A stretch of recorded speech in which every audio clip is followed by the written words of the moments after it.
Blirt TV. We gon' run it. We gon' run it. All right.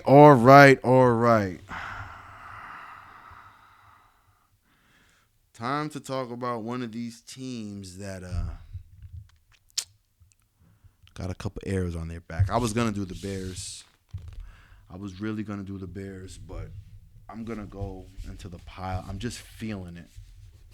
I'm just feeling like I've been doing a lot of talking, and I ain't talked about a team that I should have talked about. Kansas City. When it comes to talking about the Kansas City Chiefs, the first thing I want to remind people is, yes, they did lose the Super Bowl, but they still got to the Super Bowl. That makes them one of the top two teams in the NFL. And I say that to say, just because teams have watched the Eagles beat the Chiefs doesn't mean that those teams can do the same. We've seen a lot in this offseason of teams trying to duplicate what the Eagles did. We've seen people poach Eagle players just to try to get them. Top dollar.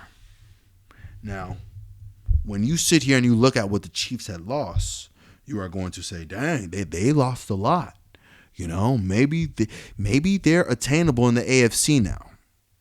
And if you watch any other of my reviews on other teams, I am really trying my best to encourage teams to understand now there's blood on the Chiefs. And when there's blood, you need to strike. So the one thing that I want everybody to understand about the Chiefs is that their number one attribute is their awareness. Kansas City being led by Andy Reid, being led by Spags, being led by Pat, being led by Travis, they've all been in this position before. They've lost Super Bowls. They've lost AFC Conference Championship games. They've lost to the greatest of all time. So they know what it's like to be in this position. They've already been in it before. Now, it's one thing to lose to Tom Brady. It's another thing to lose to Jalen Hurts. But I think they feel that a lot more than people even talk about. I think the notion after the offseason was the Eagles were just the better team. When you make it to the Super Bowl, both teams are great. And when you're the Chiefs going on a three-peat, you're actually the favorite. People seem to forget that they were the favorites. But what the Chiefs do so well is they know how to get right back on track. They know how to get right back on track. Now, how do you get right back on track when you got the best quarterback in the league?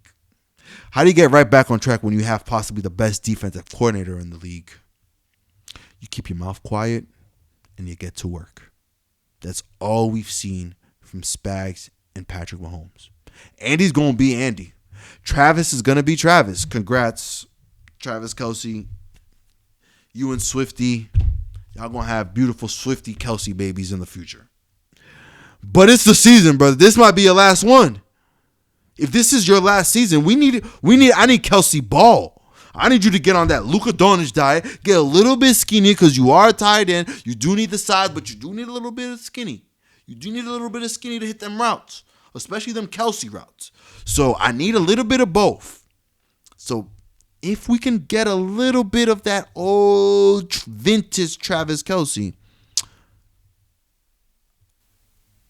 I know that this offense is going to be better than what they were last year.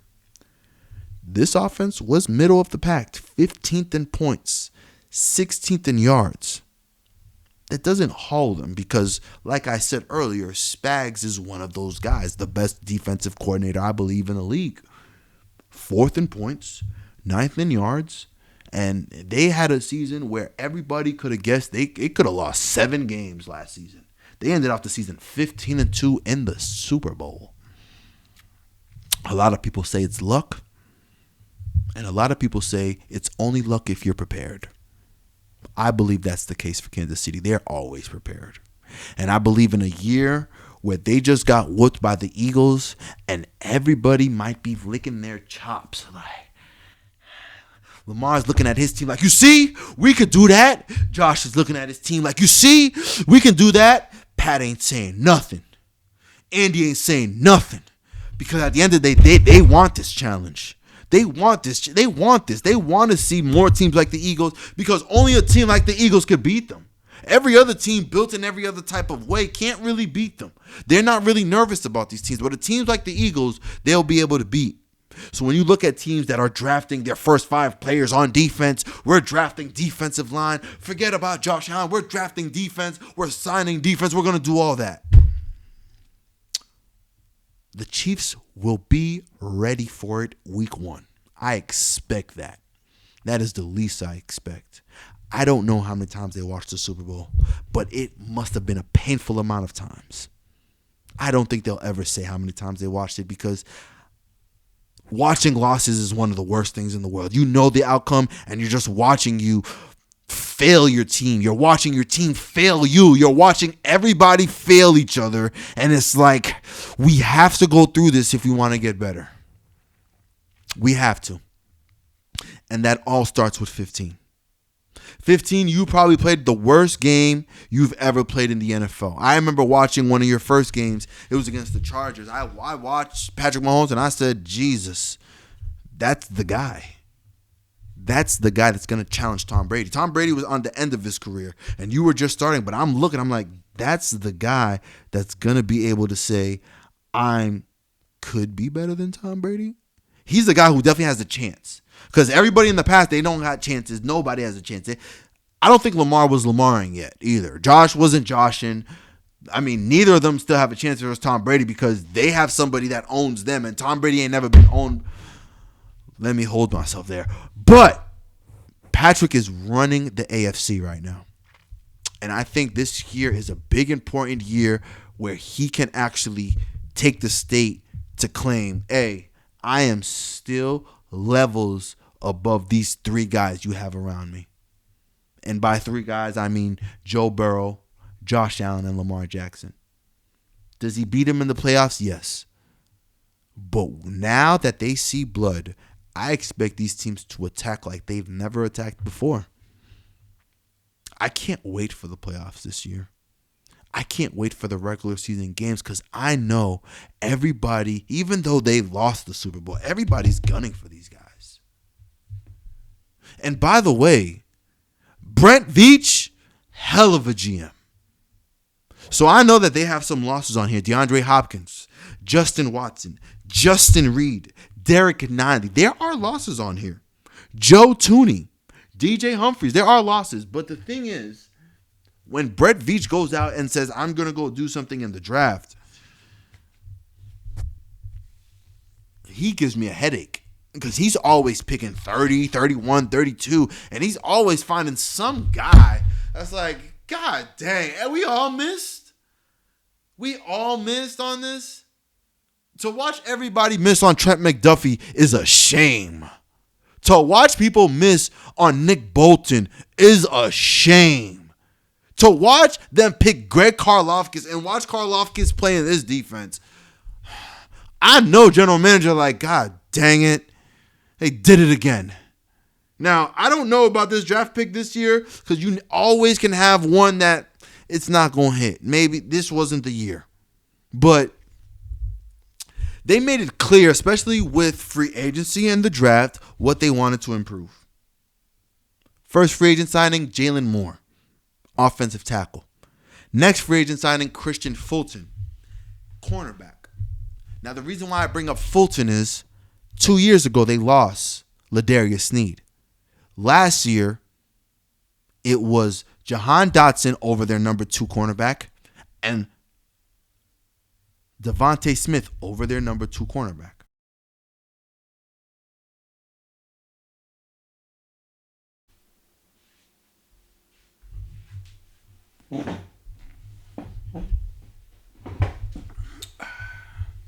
Sorry about that. It seems like we had technical difficulties. But back on to the Chiefs and Mr. Brett Veach. Brett Veach is known to me at least, to have great draft classes. And he's known to try to fill the void that he believes his teams are going to have. Brent Veach in free agency and as well as the draft kind of said, I kind of have to focus. I kind of have to focus in the trenches. And if you've watched any other video of mine, you've probably heard me say trench work. And you're going to hear trench work a lot. But he went in and first free agent signing, Jalen Moore, offensive tackle. First round pick and last pick in the draft, I believe the name is Josh Simmons, offensive tackle. Then he goes in and works in on the defense and goes and gets a Jerry Tillery from, I believe it was the Chargers. He goes out and gets 2 defensive linemen in the draft, second round and third round pick. He used a lot of his assets that he could use this offseason working in the trenches, offensively and defensively. Now, defensively, I can say I was a little shocked knowing that they signed Karlaftis, knowing that they have Chris Jones. But you can never have too many weapons. It just goes back to what I was saying about weaponizing an offense. You also have to weaponize your defense. And defensive line is one of the most craziest positions to weaponize. You have 4 guys fresh, ready to get at the quarterback. I mean, Brent Veach had a nice look at the Super Bowl. So with a man who knows his game and was on the opposite side of that ass whooping, Brett Veach got to work this offseason. I love the moves. And then you get to look at the move Christian Fulton at cornerback. There's going to be competition in Kansas City for that that cornerback 2 spot. When you look at Christian Fulton and the deal that they kind of gave him, even me just looking at the deal money, he's not in a top tier corner, but he has the ability to play well. He has the ability to be in a good scheme and play even better than what we think that he can play. And whose scheme is he in? I'm going to keep saying this about Spags' best defense. I got Vic Fangio last year as an Eagles fan. I know Vic Fangio is great, but I've been watching Spags for a long time, and Spags has been on his ish for years now. So when it comes to getting a player that you might be able to weaponize that other teams weren't, I like this Christian Fulton. I believe it's Christian Fulton. I just want to make sure I'm saying the name right. Christian Fulton addition. Then they go back and they go get a guy like Mike Edwards who's played in that position before already. You lose a safety like Justin Reed, so it's kind of important that they get somebody who kind of understands what Spags is going to need. The disguising, the defense. I mean, all the plays that he must have. Spags' defensive playbook might be the longest in the league. Might sound like I'm glazing, but the guy's genius is genius. But when it comes to really looking at the Kansas City Chiefs in the 2025 season, there's certain questions that we get to ask, and there's certain questions that we get answers to this season urgently. Has Patrick Mahomes' Superman cape fallen off because of that Super Bowl? I think that's the biggest question for me coming into this year. And I'm going to keep going back to 15 because it all starts and ends with 15 when it comes to Kansas City. They're foaming at the mouths, man. Everybody is foaming at the mouths after watching that Super Bowl 34-0. I'm going to keep bringing it up because when you hear it and that irritates you, it's supposed to irritate you. And it's not until you guys can actually right that wrong, because you have to right that wrong. I know Patrick, man, there are some games in high school that I still think about where I wish I could right that wrong. So you playing in the NFL, I know this man is looking at his ceiling some nights with a $500 million contract, pissed at all of it. It sounds crazy, but I would love to somebody to ask him that question, what he felt in the offseason. Was he mad at it? Was he able to just brush it off? Because a lot of people don't think that. They think, actually they don't think. They think that because players make this money that they don't have to care. Now, I will agree that some players don't, but not 15, not 87, not Spags, and not Andy Reid. These guys are the staple, the anchor of what has been the best team in the NFL for the last 5 years. And we appreciate them for holding it down. But coming into this season now, their answers to these questions are really going to be critical to realize where Patrick Mahomes will fall at the end of his career. Where Andy Reid gets to fall at the end of his career. Andy Reid, Eagles, great. Love Andy Reid all the way. I want Andy Reid to be the GOAT. But we need some more chips, it looks like. And it looks like you're all going to have to beat that. I mean, I don't want to predict anything. Let's hold the predictions for now. But looking at the Kansas City Chiefs in the 2025 season,